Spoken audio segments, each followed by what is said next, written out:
Eliminate the workplace excuse. That's what leaders do. This is the Career Blindspot podcast. Today's CBQ, who were your top 5 career influences? I'm going to answer that question for myself because I was asked recently, and I feel like I mention these people all the time, but maybe it's not as clear that they really did shape my life, especially personally, but clearly from a career standpoint. So as I do this, I hope you also reflect the other people that really reshaped, I would assume, a better career or outlook or opportunities that maybe you don't always fully, I mean, say give them credit, but appreciate that doesn't always happen. I've been someone who I like to stay in touch with people, and not just the mentors and those who have helped me.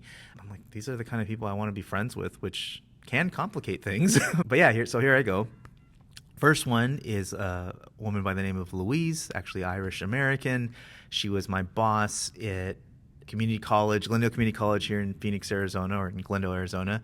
I just came back from Disney World and an internship there, and she gave me a job at the front desk of the fitness center. I basically scanned people in, and I would clean the machines, and I started at 5 a.m., and I saw the silver sneakers people, older seniors who would work out, and they would probably kick all of my butt back then, maybe even today. I think I said that backwards, but Louise was great because first of all, I remember her career. She, I think, was a journalism major, and then basically an athletic or a health and wellness faculty. She teaches personal training, and not just personal training, like the science behind these things. And she is very big on the science, very well-read, academic, and was one of the first people who would always correct me on grammar and how I spoke. But one day she says, here's why she stands out, a lot of reasons, but from a career, she was the first person who told me, Juan, you're going to get paid to speak one day. And I'm 19, probably late to work or something. I'm like, huh? And I was just always running my mouth, saying opinions. And I think she compared me to Norm Macdonald from SNL, a comedian, or even I think Seinfeld, like the observational humor. And I love that. Like I wanted to be in comedy in some way as like a dream, not as a real goal at one time. But to say that, I was like, huh? And she didn't tell me what to do about it next. She just saw that in me, and she always gave me plenty of opportunities. After college, I was struggling to find another job, and she got me involved in the wider citywide program. So Louise So is awesome.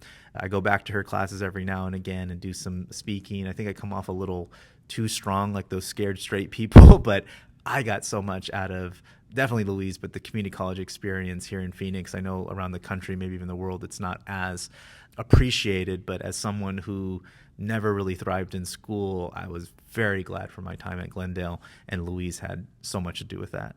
Second was a guy, Mike, we'll call Mike D, at the city of Glendale. I was in Parks and Recreation. That was just a side gig. Actually, I did that. It overlapped. I think I had 5 jobs at one time. I'm not like in a hard worker sort of way, but in a, let me see what else I can do. And Mike, his will probably be a bit shorter, but I basically helped run facilities. There'd be a softball tournament or an adult volleyball league or all these other things. And I looked at it as like grunt work of, it's easy, but tedious. I didn't realize until like maybe a year or two into it, because it was never a full-time job. It was a part-time. I'm probably 20. Yeah, I'm still in college, and I think I did it off and on after. But Mike really helped me see like that he could count on me. I didn't need to be a great baseball player to run the facilities. I didn't need to be so many other things, and the things that he needed me to be, he knew he can count on it. And I remember one day, I think I just made his day on something, and it kind of hit me of, oh yeah, there's a revolving door of all these other people. He made me feel appreciated for the things that I thought weren't that important.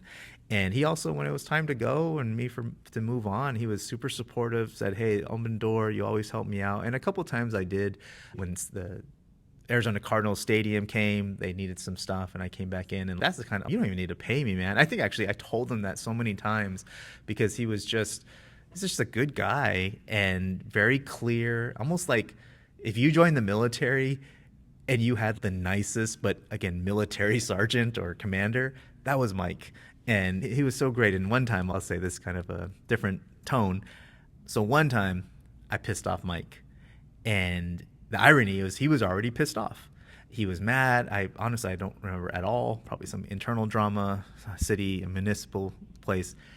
And I had known him for a while. I don't know what possessed me. I don't regret it, but I was like, hey, Mike, man, you need a beer. And he chewed me out. No, I don't. That's irresponsible, this and that. And he was just so, I could even tell in that moment, he's mad at me, but this is not directed at me. And I don't think I took it that personal. But what really stands out is that the next day, maybe even that day, the most sincere apology from an adult man. It's not important, but for those who is important, a black man. Juan, I'm sorry, I overreacted. This wasn't about you. Yeah, beer, your joke wasn't that funny or whatever it was.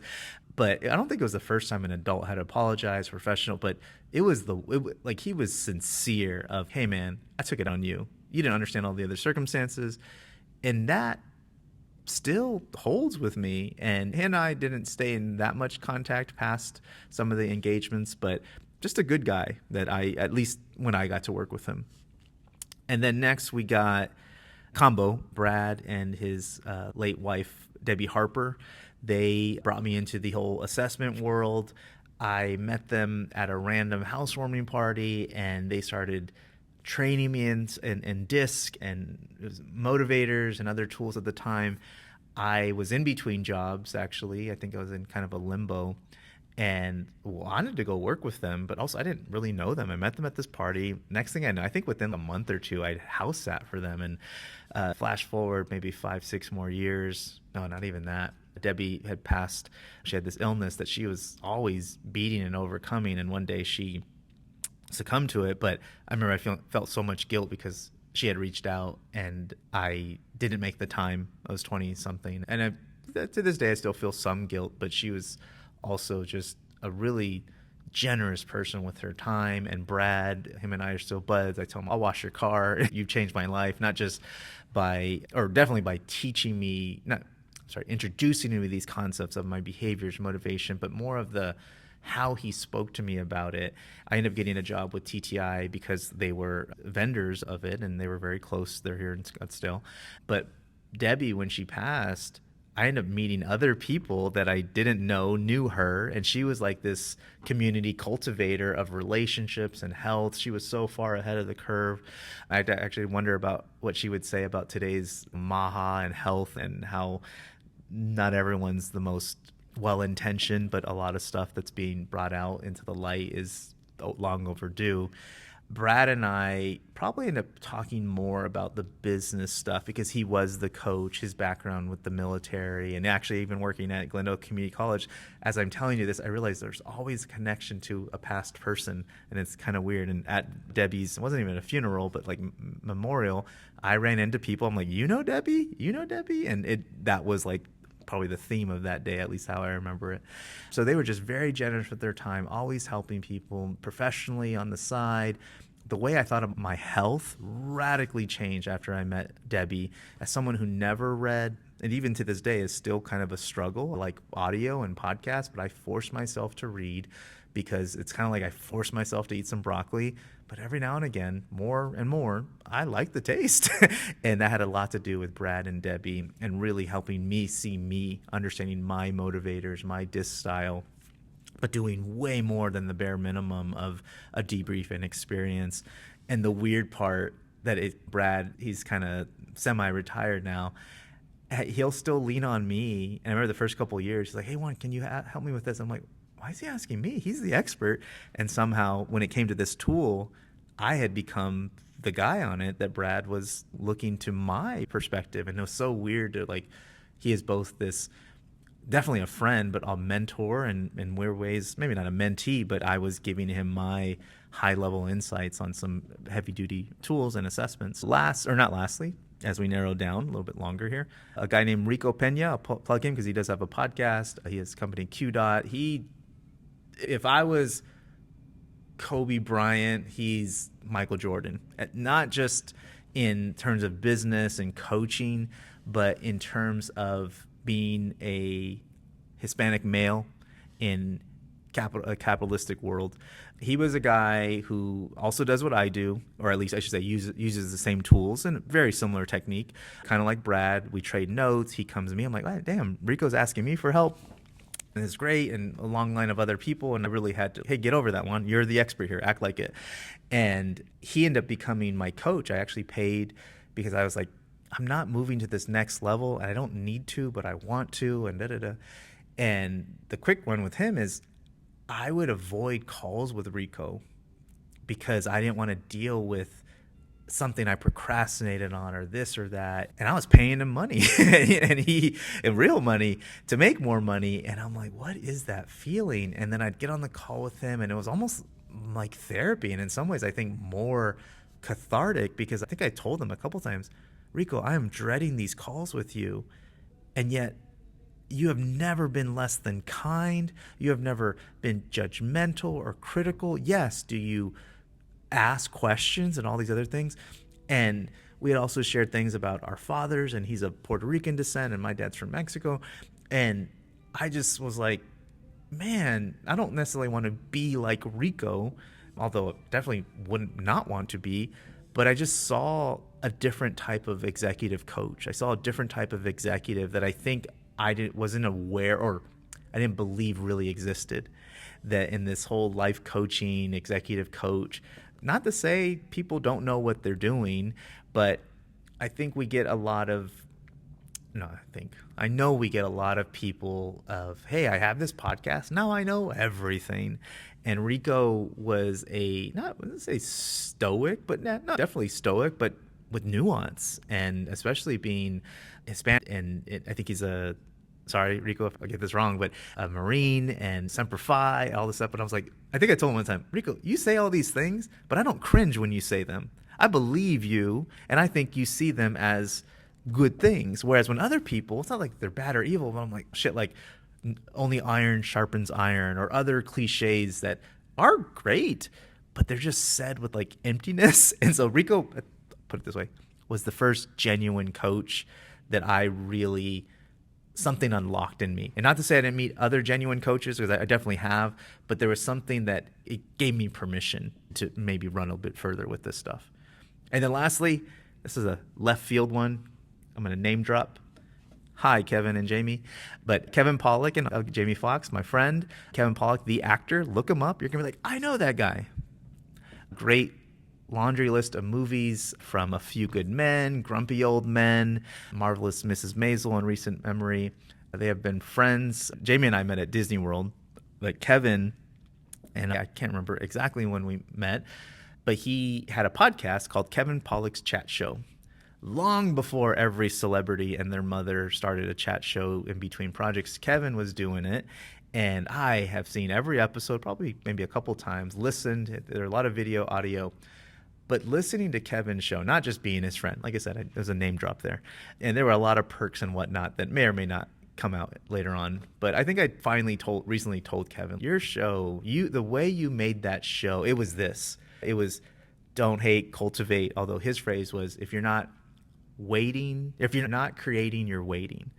And I realized he built this thing that was networking, but with enthusiasm and integrity and fun and silliness. And jump ahead, I don't know these guys, but Comedy Bang Bang is like an improv, silly show that's been around, I think, 14 plus years.